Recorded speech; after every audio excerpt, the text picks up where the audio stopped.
All right, excellent afternoon to all those who are watching me across the state in Nigeria. 712 billion naira, one airport, no loans. Is this a bold new vision or just another flight of or another fight, or would I say another flight or another fancy?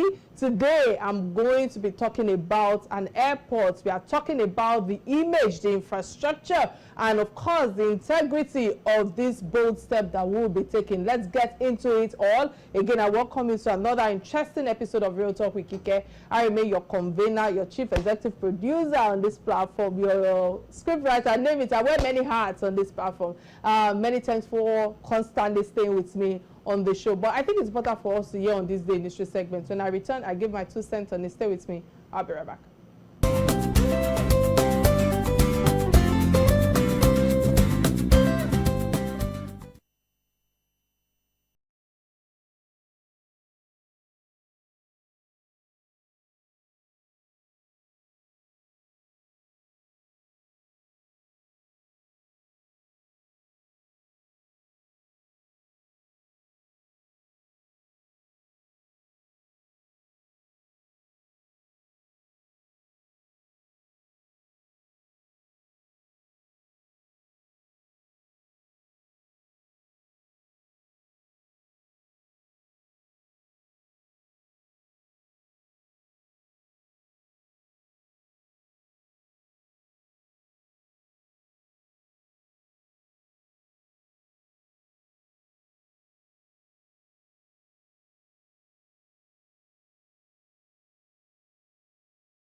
All right, many thanks for staying with me. So my takeaway from on this day in history segment is the military era, because we could count the number of corruption public officers, military administrators. Now we can, we can actually talk about, the democratic, dispensation, and how we can count or the countless corruption in terms of the public officers, from local government chairman to the highest, column of government. Are we even getting better at all, or is it just that self-motivated greed is still within our DNA, because it has become a culture of our leaders, of those in the corridor of power when it comes to corruption? Let me tell you my thought process. I think that's just my takeaway from on this day history segment today. So the question is, when are we expecting change? When is that change going to come? Are there going to be truly a consciousness of how to be contented with the little that we have, other than trying to acquire more wealth in this that's my takeaway from on this industry segment. Guys, it's important for us to get a message from my sponsors, those who have put me on this platform, and when I return, we'll dive straight to the topic at hand. Stay with me. I'll be right back.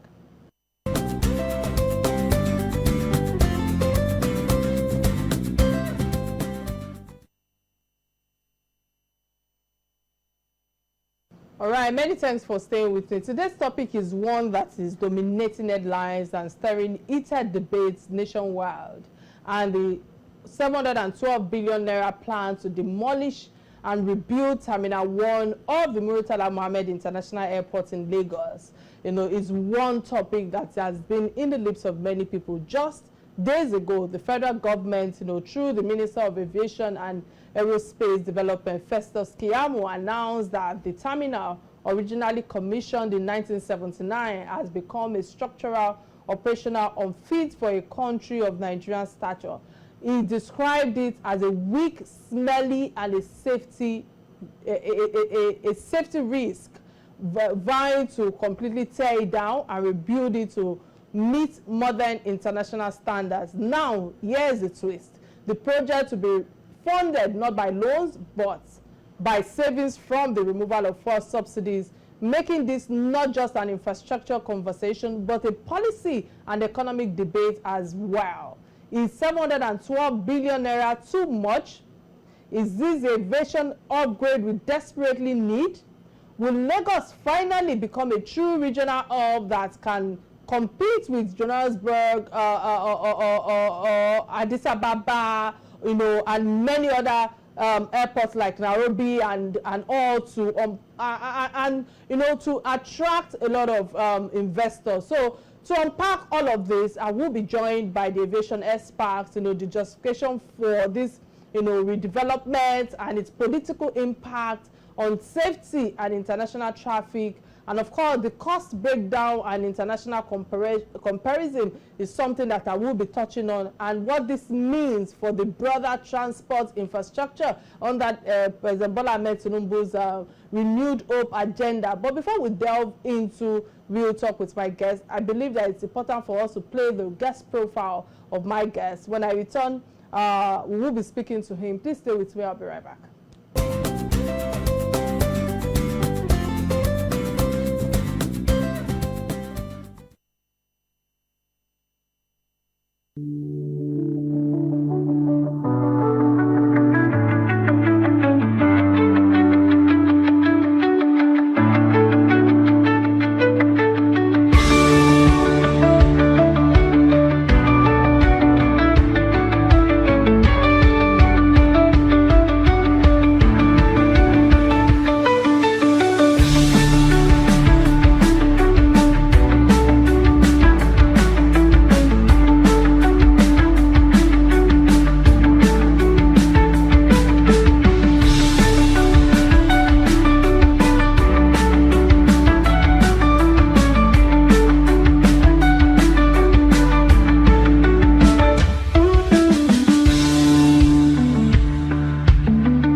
All right, welcome to the show, Mr. Alex Nwuba. It's a pleasure to have you on Real Talk with Kike again today. How are you doing today? Despite the short notice, I want to say many thanks for creating time to do this with me despite your tight schedule.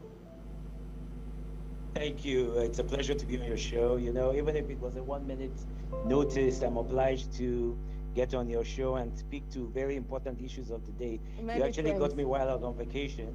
So I've taken time out of that to have this conversation, very important conversation with you. Many thanks for creating time to lend your voice on issues that affect us all. My first question to you right now, because I want to ask you these questions, this particular question to start with, you know, because knowing that you're a stakeholder in the Nigerian aviation sector, are you really also proud of the state, or will I say the state and the condition of our international airports? You have traveled far and wide across the globe. Are we really meeting that global standards? Are our airports worthy to be the face of tourism? Can we really invite foreigners or investors, you know, into our country? Because, you know, we understand that there's no ease of doing business in our country, or we still struggle with that. What test do we leave on the tongue of tourists with our airport, especially when they come here? What kind of test, what kind of taste, or rather, I don't know, that we are trying to leave in their tongue when they visit us and they pass through our airport? What's your take on this? Well, let's start with Nigeria has a narrative. Even our closed-door neighbors are afraid to come to Lagos. Beninese across the border barely ever come to these stories. And so these stories are carried forward. Can you imagine, even though the airports are significantly improved now, There was a time when you arrived and they would take the light in the building and you will be thrown into darkness. And then it fits that narrative that exists. The conveyor belts will break. That's now we have gates. But more importantly, when you travel to small little Ghana across the street with only the population of Lagos, and you see the international airport they've had there for a decade, you wonder why Nigeria is so backwards with regards to its gate of reception. And so we've seen significant improvements, but what this minister has said to us in the industry is, look, enough of patching the situation. We patch, it breaks. We put tiles, they break. We put showers, they break. We put things and they only last a short while. So why don't we just take down everything? Not the structure itself, but the plumbing, the electrical systems, the finishing and infrastructure that will endure, so that it's not the way we do our roads. You see them tie a very good road, a year later, 6 months later, there are holes in it as well. So he actually said, my goal this time is to provide a long-term fix to the situation. So many of us, Nigeria deserves a much more representative airport than the one we've had for the last 20, 30 years. The network is a bit erratic. Can you hear me? Can you hear me, please? I can hear you. Can you hear me? For some reason, I don't know if the audio at your end is on. I don't know if you muted yourself. Can you hear me now, sir? Okay, let's go on a quick break. When I return, the conversation will continue. Please stay with me. I'll be right back. This is Real Talk with Kike.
All right, many thanks for staying with me.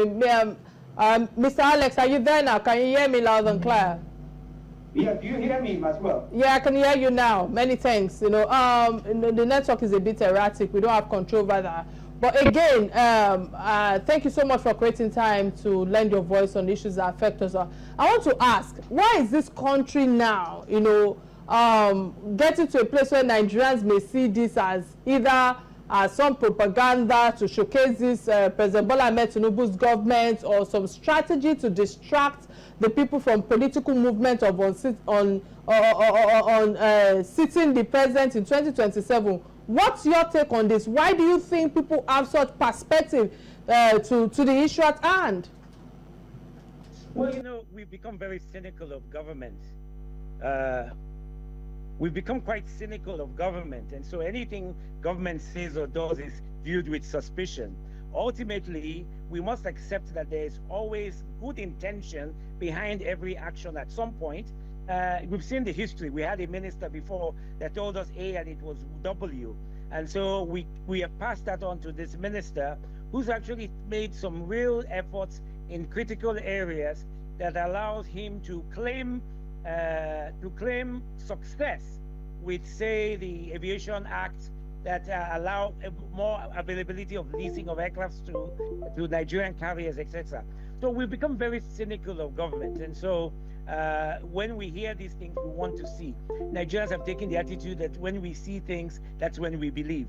But we actually have to get to the point of actually seeing them and seeing the actions that follow.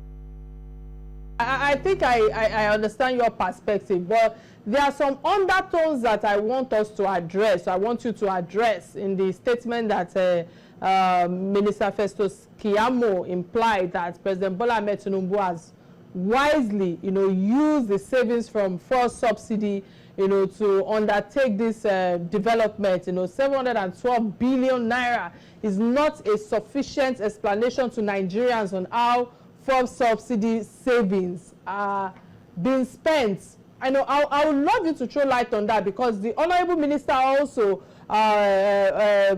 Senator Festus Keyamo, son, is also a lawyer.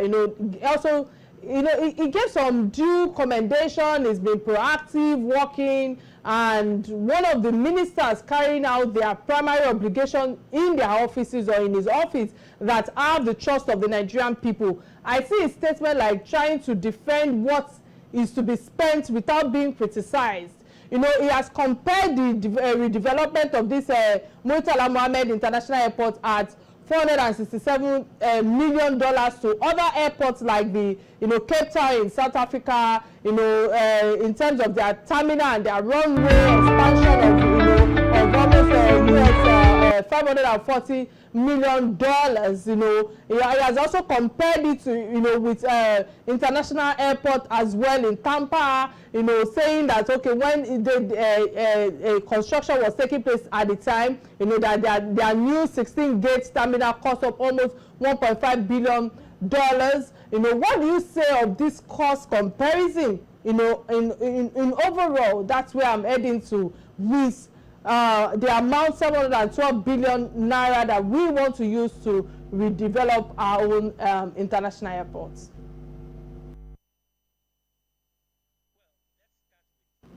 Understanding that we can't simply be criticizing numbers without looking at the scope of work and the bill of quantities. And so I am not one to question the amount. If you consider that, if you look at countries like Rwanda that spent billions of dollars to build a new airport, putting just facilities in place will take a couple $100 million.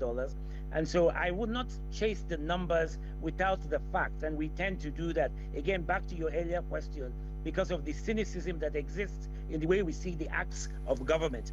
But airports are not cheap. Putting a finger is a couple $100 million. Putting facilities in place are hundreds of millions of dollars. So airports are not cheap.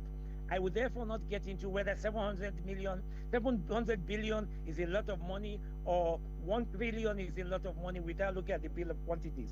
And that's what we are doing as people, is criticizing the numbers without understanding the scope and the bill of quantities. But the number is not strange. What is most important is what is the philosophy of this design change? Are we creating a hub, as he has described? One thing he has said that I have heard, so I will not go to speculation, is that, look, we can't continue patching the airport. We can't continue presenting a face to this nation that is inappropriate for the intentions and scope of our country. We can't, as citizens, be saying we have the worst airport, we're not satisfied with the facilities at the airport, and when things are being done, we let cynicism set in and prevent us from doing the things that we say we desire. So we have to wait and see the outcome of this airport. Then we can become either critical or give him acclaim for doing a successful project. Aviation, the industry needs the right airport. Nigeria needs the right type of airport facilities to accommodate our, not present goals, but our future goals and aspiration as a growing nation. The president talks about $1 trillion economy.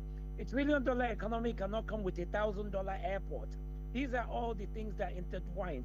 We want to grow the tourism sector. We want to grow investments. We want to grow other activities within the economy. They will come with a significant amount of foreign investment, which will involve the inflow of individuals in and out of the country. And they must come here and receive a good impression of us and live with a good impression. And that must then translate to every type of interaction that takes place in the economy. the airport is the face of the nation. If you arrive at the wrong airport, you end up with the wrong impression and you're not successful with implementation. But I would not say 712 billion is a lot of money. In airports, it's not a lot of money. It depends again on the scale and scope, and we have to assume that the government is well-intentioned with these efforts. Where they're getting the money from is the responsibility of the government to find the money to get the job done. So we shouldn't be upset that it's coming from savings and etc., or coming from borrowings or whatever. We must keep focused on the objectives of the future, and that is what I believe that this particular minister is focused on. You loud and clear, but I want us to be real, because that's why it's called Real Talk. I believe that the reason why we are having these reactions from Nigerians is because of lack of accountability from our government. Festus Keyamo says that the investment of the 412 billion naira is expected to yield or to be recovered within 3 years, as the federal government makes 200 billion from Lagos Airport alone. Are these expectations real? Let's be honest, because we know how it is when it comes to ease of doing business. I've been in business for almost 2 decades. Have we been transparent enough to Nigerians, which is one of my issues, my opening statement when I was about asking you these questions. If so, why can't we just use the revenue saved from what Lagos Airport makes to fund the redevelopment? You know, because these are the things that I believe that Nigerians are asking. What's your take on this? Well, let's start with one of the challenges the airport faces is that all of its revenues are drawn, 50% of that is drawn at source back to the federal government. So the airport does not have the full access to its revenues for the redevelopment or for the improvement of the airport. So that has always been a critical element, is that the government has no business, even under ICAO regulations, to take the money that comes into the airport. If we have excess funds, then we need to lower the charges at the airport to make it even more viable. But the fact is that the government takes away half of the revenue the airport makes. Now, where do we fund this thing? And that is your real talk. I believe that the minister is making a mistake in a strategy that takes a short-term recovery approach.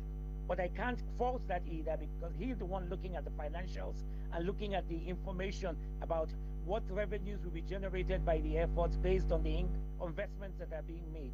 So it is a good thing to say 3 years, but typical airport redevelopment and investment in these kind of assets are done over the long term, 10, 15, 20 years.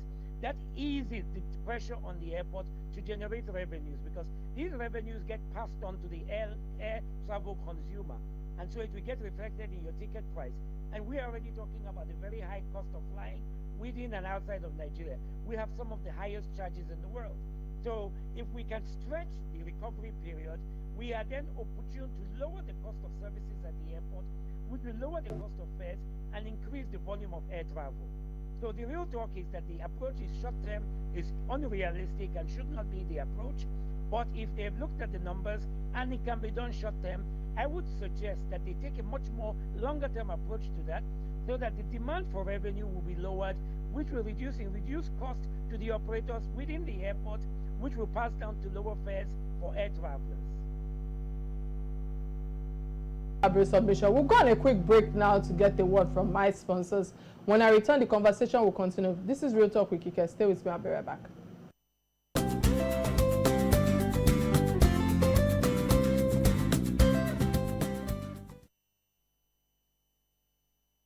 All right, glad to know you're still right there with us. In case you just joined the show, today's conversation is Real Talk on one of the most talked about national stories this week. That's the federal government 712 billion naira plan, to tear down and rebuild Terminal 1 of the Muritala Mohammed International Airport in Lagos. I'm still here with the President of Aircraft Owners and Pilots Association of Nigeria, Mr. Alex Nwuba. And in the second half, or the second leg of the show today, I will be digging deeper into the public reactions, the policy implications, and what this means, for Nigerians' global aviation standing. Is this project truly a smart investment in our future or for our future, or are there critical gaps where we are not seeing. Again, I want to say many thanks to Mr. Alex Nwuba for all that you've shared thus far on the platform. But quickly, let me use this opportunity to open the phone lines. Remember, for those who are watching me across the states in Nigeria, you can be part of this conversation by calling the studio number that is showing on the screen right now. And of course, we're streaming live on Facebook, both on Real Talk with Kike platform and on Silverbird platform. Again, thank you so much for all that you've shared. So, Mr. Alex, you know, following the controversial suspension of the Nigerian project and the delayed or full operationalization of the new Lagos International Terminal, despite its inauguration, what specific veritable steps is the government taking right now to ensure that this critical national asset delivers tangible benefits to passengers and the economy within the next 12 months? Because regardless of however we are looking at it, we have to look at it from that holistic perspective. It's in terms of the recent incidents, including a serious near miss at Lagos involving a private jet and a commercial airliner that have highlighted safety concerns. You know, beyond that route statement, you know, what concrete new measures are being implemented by regulators? When I'm talking about regulators, I'm talking about the NCAA, the FAN, the NAMA, you know, to address all the systematic infrastructural gaps in the airspace congestions and the potential human factors issues that prevent a major accident. This is your field. What's your take on this? Well, we must commend the NCAA for its very diligent oversight of the aviation sector. We have not had an accident in many years, and that's simply because of the kind of supervision that is taking place within the industry. So we must commend them. The Nigeria Safety Investigation Bureau is expanding its role beyond the aviation sector to multimodal. So it will be looking at all the various modes, rail, boat, etc. So we see that expansion still under the Ministry of Aviation. Our weather service is improved considerably. They are giving agricultural data to farmers in the economy and providing international collaboration that is emphasizing that. Our navigational services, which need to lower cost from an industry point of view, are doing quite well in providing adequate and appropriate weather navigational data information. So across the board, we see significant improvements across the various agencies of the Ministry of Aviation. If we look at what is this airport really about, an airport is just a door to the nation. And we have moved into a state where the president proclaims that he wants to grow the economy multifold. And so in order to grow the economy multifold, it's not via virtual relationships. People would have to come to Nigeria feeling safe, feeling they've entered into appropriate environment, that what is that? To grow to grow multiple sectors. The airport is not just about aviation. It's about growing investment. It's about growing exports. It's about growing tourism. It's about growing culture, which is one of the key elements that Nigeria has to offer. Look, Nigerian music has become global in its scope. Nigerian film has become global in its scope. And those become attractants to people to come and experience the Nigerian environment. And they do that through the airports and obviously the growth of airlines, etc. Nigeria will go beyond being a domestic market under the single air transport market to being one airport within the entire African zone that you can fly from one destination to the other. So countries like Ethiopia have spent billions of dollars on airport improvement. In countries like Rwanda, that is much, much smaller than Nigeria, have spent billions of dollars in airport improvements and built new airports. And so we can't continue along the ways we've been doing for the last 2 or 3 decades, with Muritala Mohammed being an eyesore and an apology. We had the new terminal, like you said, which took time to connect to the old terminal. There are plans for additional expansion facilities. And so we must allow the process. We must allow progress. We can't always be cynical and skeptical and want to see results. I can't blame anybody for being skeptical, because we saw the charade under the previous Minister of Aviation. And I spoke very vehemently, even on your show, about that. But we're beginning to see a commitment, a big commitment to...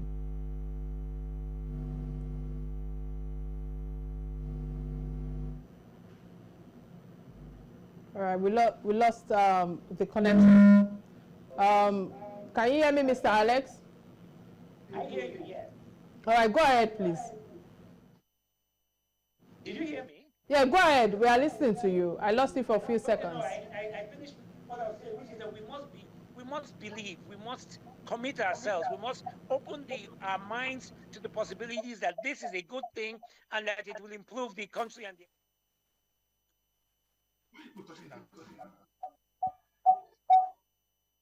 Let me touch on the persistent concerns about policy reversals, like, Nigerian regulatory, uncertainty, and of course the security challenges that continue to deter investors in both aviation and the broader economy. What's your what concrete assurance and mechanism is this administration putting in place to demonstrate an irreversible commitment to policy stability in terms of sanctions, what's it called, contracts, and improved, security for investors? Well, you can see that under the acts that the minister took on initially, he wanted to provide assurances to leasing companies that if you lease an aircraft to a Nigerian carrier, you'll be able to get the aircraft in the event of default. That had been a problem for many decades and limited the ability of Nigerian carriers to gain access to dry lease arrangements. But we must remember that we are a democracy with a fixed term of 4 years. This administration has already gone through 2. They have 2 years left. And so the only certainty we have is what will happen in the next 2 years. If the president gets reelected on his record, based on his performance, then we'll get an additional 4 years. And that's the only assurance we can offer, other than the fact that we respect our agreements. And those were challenges in the past where we were going to court to defend agreements that we had signed and could no longer abide by or will comply with. But we're beginning to see a change in the mindset. We see in even those agreements that were fraudulently agreed to by all the parties, we were able to prevail and demonstrate that they could not take billions of dollars from us because of default by acts that were deemed inappropriate. So there's some semblance of credibility that exists in the marketplace. And the drive of this minister has been to improve our overall credibility, which has also increased our overall industry rating in the international community. So the reality in the face of real talk is what we do now is valid for 2 years, could be rolled up for additional 4 years, but that should be how we see these things. Look, Donald Trump came in and just took everything and threw it out of the way. He didn't go through the legislative process by using executive orders. Those imperatives exist in every democracy. So we can't continue to paint the picture that there will be continuity in a policy on the basis of something we believe will be the case. These challenges exist, but we have begun to improve our credibility and ratings in the international global space by the actions we've taken within this industry. I hear you loud and clear, but the exorbitant cost and erratic supply of Jet A1 fuel remains a supply chain threat to the Nigerian airlines. I must ask you, what specific actionable solutions is the government actively pursuing beyond these palliative measures? For instance, the democratic refining incentives that is dedicated to import arrangements, infrastructural upgrades, name it, to structurally resolve this crisis within the next year. Because if we do not actually address this, there will be a lot of national carriers and airport infrastructure that are still, still pending. So how can Nigeria realistically leverage its large population and geographical position to become a dominant West African aviation hub? And apart from that, I think the next question that I would love you to also address while you are answering this is, what's that one policy that you think that can change our infrastructural projects that will deliver us from this, deliver the biggest catalyst or impact on trade and tourism in the next 3 years? Because if Festus Keyamo is saying that in the next 3 years they will be making over almost 200 billion. We too must project something into the next 3 years when it comes to trade and tourism. What's your take on these two questions? Well, you see, we have to look at it that petrol prices are international in scope. Whether Dangote produces it in Nigeria or it's produced in Italy, the price of jet fuel is international in scope. What we need to do is incentivize domestic producers.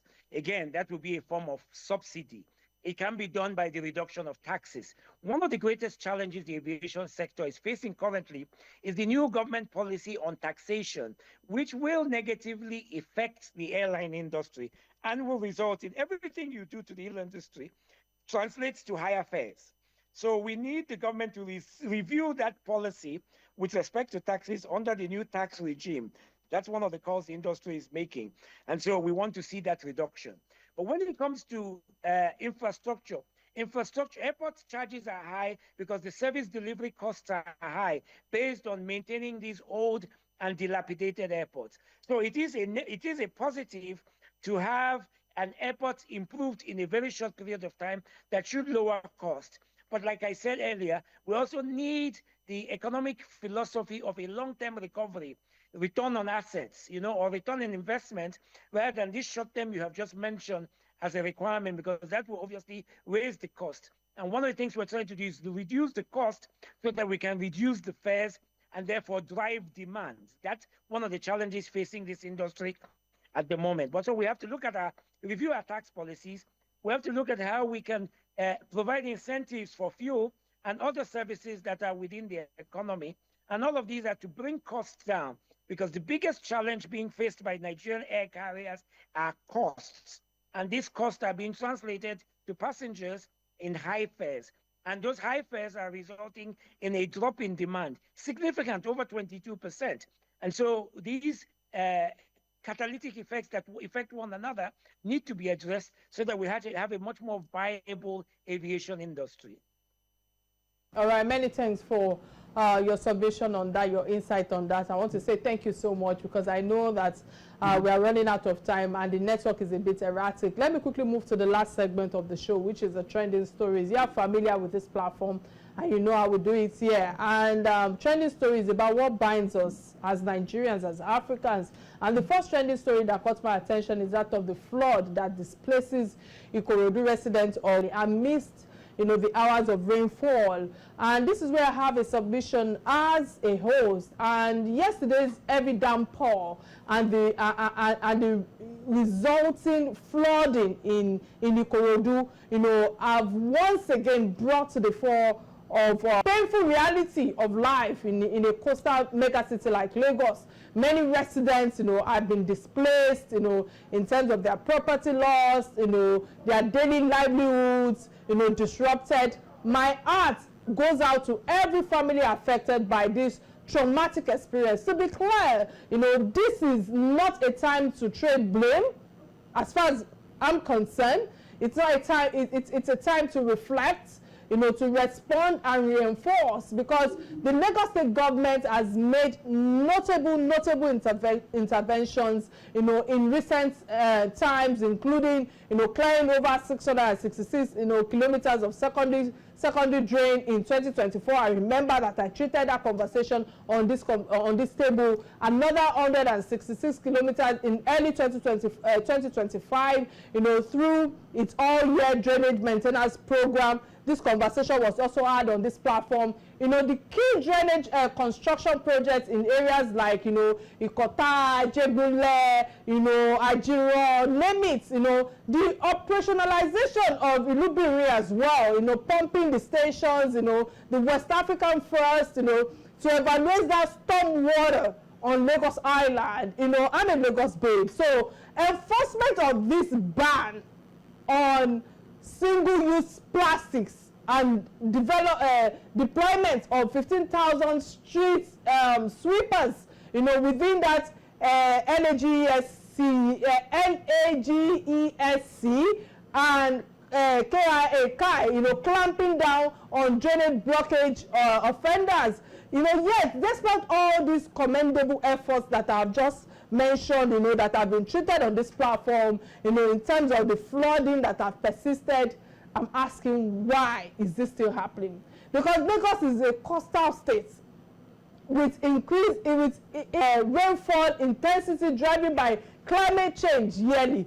We are bound to face more episodes before the season is over. Let's keep it on this platform. So even the best efforts of the state accounts for only about 40% of what's needed in the grand scheme of flood resilience is something that I'm wondering, how do we continue to navigate this? Therefore, I want us to urge other stakeholders, even the government, the federal agencies, and local councils to proactively step in, or will I say proactively, not just to protect now, step in terms of the emergency response system, the relief aid, and the contingencies in planning our infrastructures.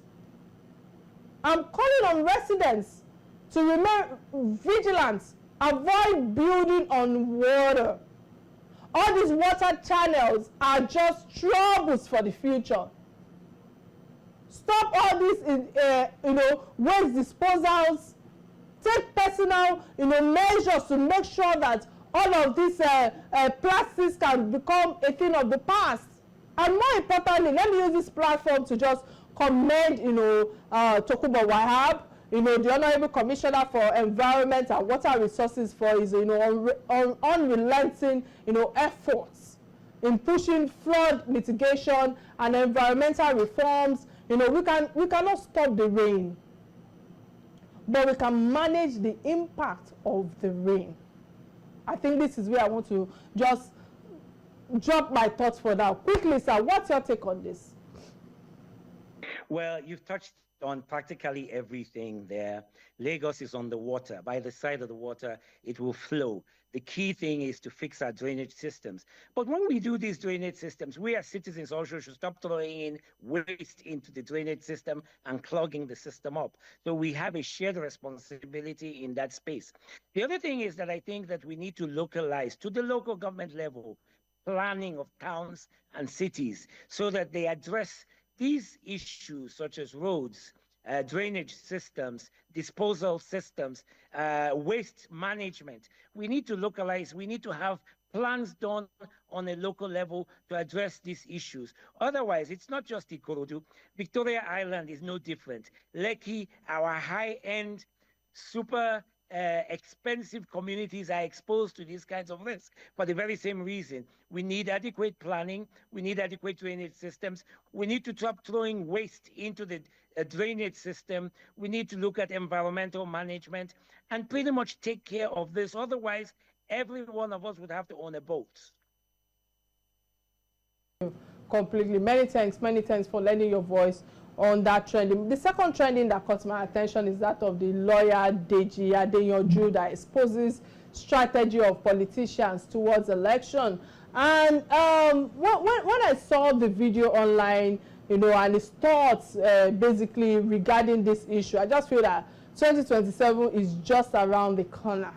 And I'm sure some Nigerians are somewhat still unsure. I don't know what to use in terms of being clueless as to who will be getting their votes in 2027. It's just a shame, if you ask me. Beyond what Deji Adeyanju has rightly said, we need to look beyond a politician eating roasted corn on the side road, or going about sitting with the homeless, or sitting in a joint eating amala with some construction workers. We are too smart for all those gimmicks. If any politicians want to win the vote of Nigerians come 2027, he should be ready to leave facts, track records of achievements, structures and infrastructural evidence. He or she must come with statistics and figures in areas that has to do with welfare indicators. If the people come 2027 is just another year decision and is just should be marked with another mistake that will either set us back for another number of years, then really, we Nigerians, we have a problem. Acting poor, serving akara, or flying economy is truly not the hallmark for me of a dependable leader. People should be ready to vote on credibility, figures, infrastructures, and legacies. What are the legacies that these so-called leaders that want to come to power have built thus far? What is their foundation when it comes to their homes? I keep telling people that our foundations, our homes, is interwoven with our careers. Who are these people in terms of power of characters with their families? It will tell you a lot about the kind of governance that they are going to bring forward. But just seeing somebody sitting there in a buka, eating amala, whether white amala or black amala, you think that is the best candidate. I just feel that we need to do better. We need to do better for ourselves. I don't think we are that silly, for lack of a better word right now. I don't want to use certain words that is coming to my head. So let's plan right, let's choose wisely, let's understand that all of these are strategies that could affect our unborn generation if we do not vote right. I think this is where I want to drop my thought process right now. Mr. Alex, I don't know if you can give your submission quickly on this topic. I will certainly do that. We're borrowing the American feel-good political approach to the system. But I think the bigger challenge we have is the fear or the expression that Nigerians have begun to feel that their votes don't count, that it will be taken and stolen and carried and run away with, and so it is not important to participate. But the reality of it is that we must, as citizens, believe that our vote has value, and that we must also vote for people that we, like you have expressed, people that have performance on their record, not those that can eat corn or eat amala in the buka, but have performance on their record. Now, performance for those that are incumbents, those that have been there, is quite different from performance for newcomers driven by vision. And so we need to have clarity on that issue. But the most important issue is that we must believe and vote, and as well as defend our vote, and don't accept abnormality as normal. For all your submission thus far. Indeed, we had an exciting show courtesy you, our resourceful guest, Mr. Alex Nwuba. For all that you've shared thus far, I wish you the very best as you continue to navigate the aviation industry. And of course, this is where I draw the curtains of the show. Till I come your way on Thursday, please remember to catch me on Inspiration FM tomorrow at your Drive Time Talk Show, 5 p.m. My name remains Atanda-Owo. Bye now.